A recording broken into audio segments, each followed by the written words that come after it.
you're looking through things, is it possible to take a look at like any contracted employees we have? Make sure they're totally necessary.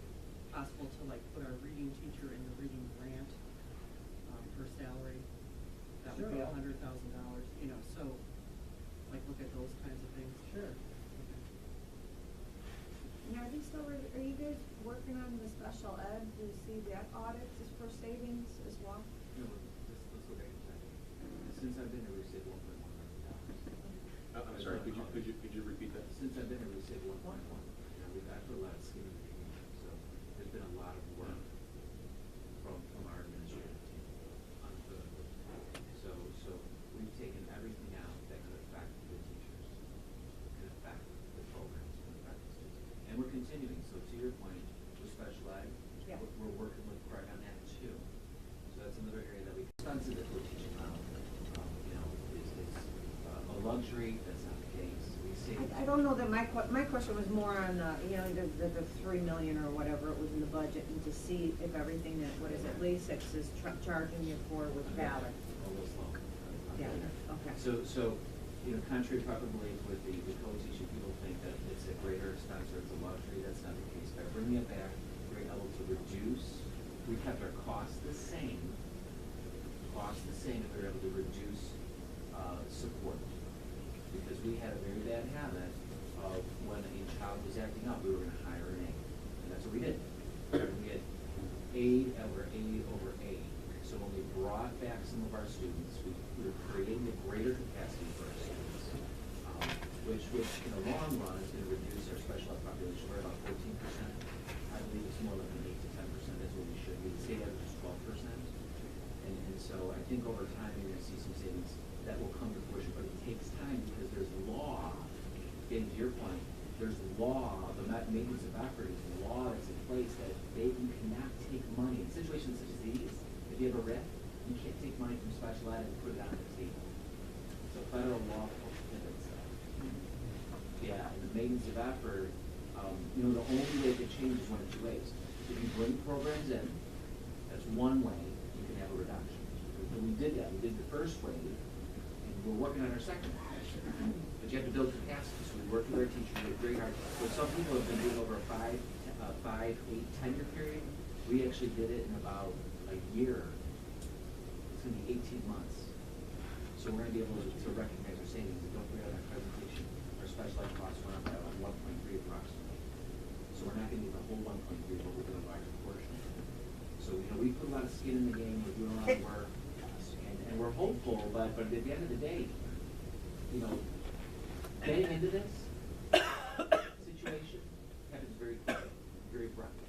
It's very nasty. The fingers are pointing at you, right? Facebook's on fire with 5 or 6 people. So, you know, and I can't say much to that. But the truth of it is getting out of it, it gets dirty, it gets nasty, there's a lot of finger pointing, you know, people take the position that, you know, well, what about this person, what about this person? And I think, you know, you're right to dial. We need to put skin in the game. Everybody's got to put skin in the game to get out of this. Because I just heard a teacher speak about the band program. I agree. I agree. I went to every presentation, and what did I say? It is a phenomenal program, awesome program, one of the best programs. Unequivocally, I agree. But we got to come here. We got to put skin in the game to get ourselves out of it. So I just want to be very clear. So I hope that was a short answer to your question. And by the way, some of those savings have already been lucky. Remember that for this year we basically set our expenditure level a little less than the previous year. So we basically closed the budget for all intents and purposes, and we still have salary increases and for contracts and everything else going up, and those were all covered by reductions of savings. So part of that was already. But we'll continue to look at some special items.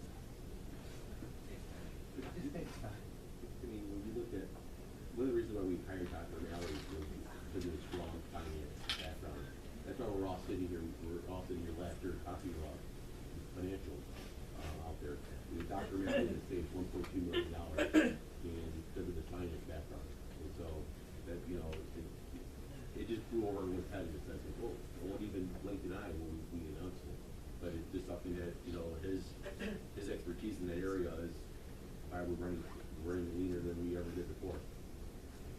With the language, and like I said, like, how are the other schools able to do the Italian? Like, how are they able to do that free? It's probably expensive and stuff like that. The concept of one of all the superintendents. So then are they paying for it, funding it themselves, or? Unless they're doing a grant that I'm not aware of. So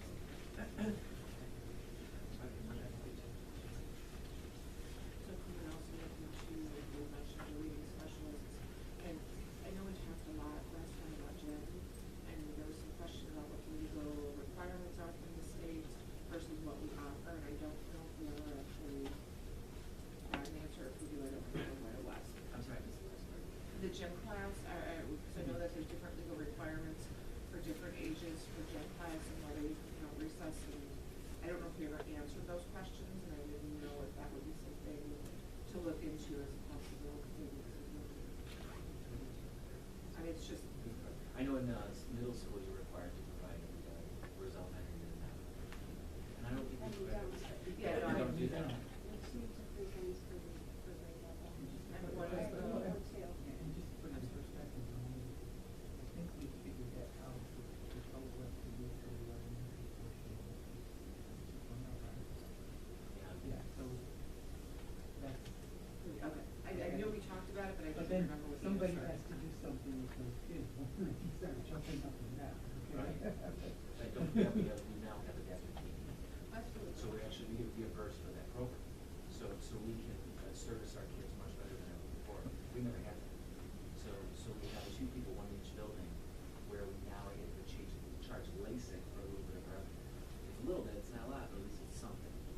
And so, But just to go off of the full-time teachers and delivery,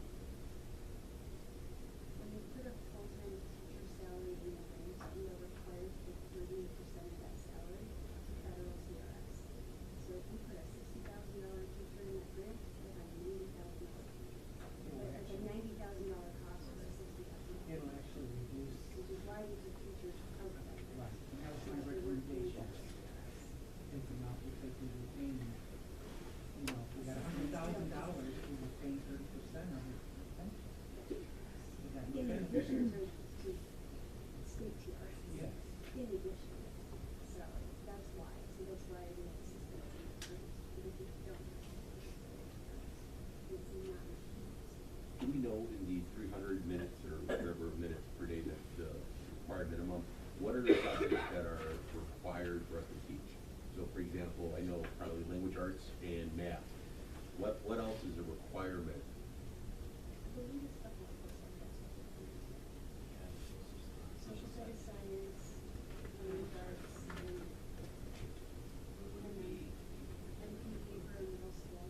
And you are required to provide some kind of, PE, standard PE in elementary, but it doesn't necessarily. that could be to your point. So we just have to wait and follow up. And then there's like special education systems that help that English language systems as well. I mean, it'd be good if, once we look at the data for grade centers, in a sense, what are some of the things that are required? And then this way we can look at, you know, if it says that, I'm gonna make up something, you know, if ABC subject only requires, 20 minutes, then, maybe then if we have 15 teachers in ABC subject, perhaps that's something that we look at. I think the one thing I would like to point out, I don't want to say the law, there has to be some say, so even if you do look at it, okay, there is going to be fewer teachers, it's just going to be regular ed teachers as opposed to specials or a combination, because, that's hopefully where the efficiencies are, you're saving something to hold at a higher level than something else, so. We had $1.6 million to cut over 2 years. So there's, just to your point, maybe we look at, what do we have to do today to cut $1.6 million out of the budget? And then, tier it over 2 years. This way, maybe by going to grade centers, maybe we could save, make a crazy number, $1 million. You know, if that's the case, then that's something that we need to consider. But if there is no savings, then something we should not consider.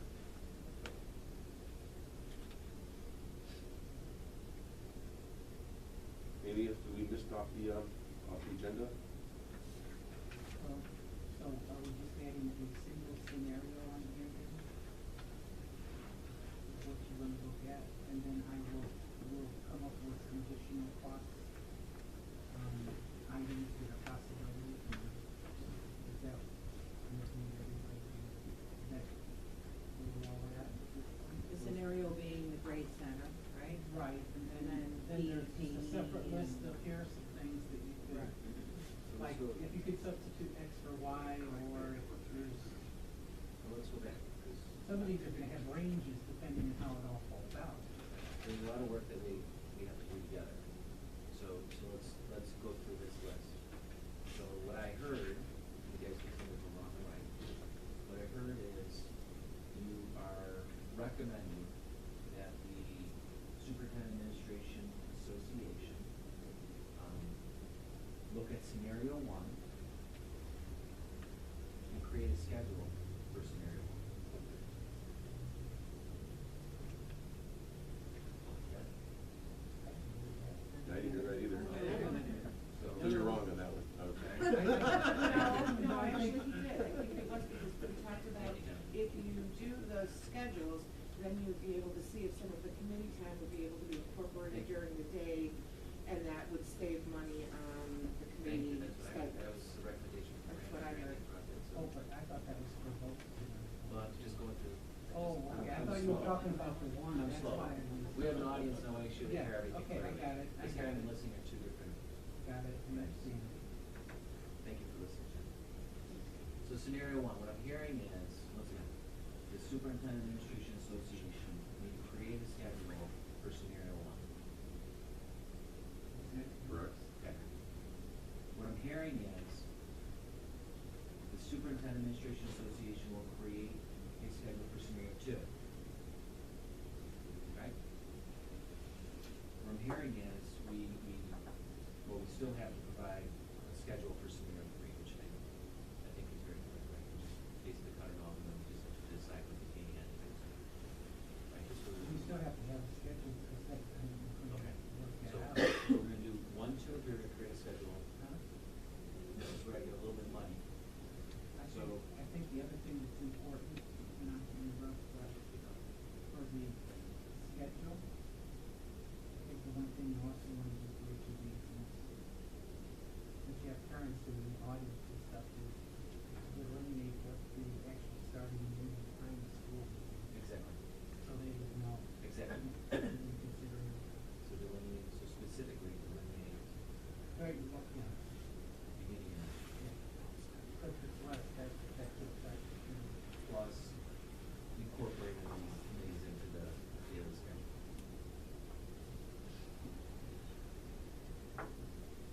Yes? Yes.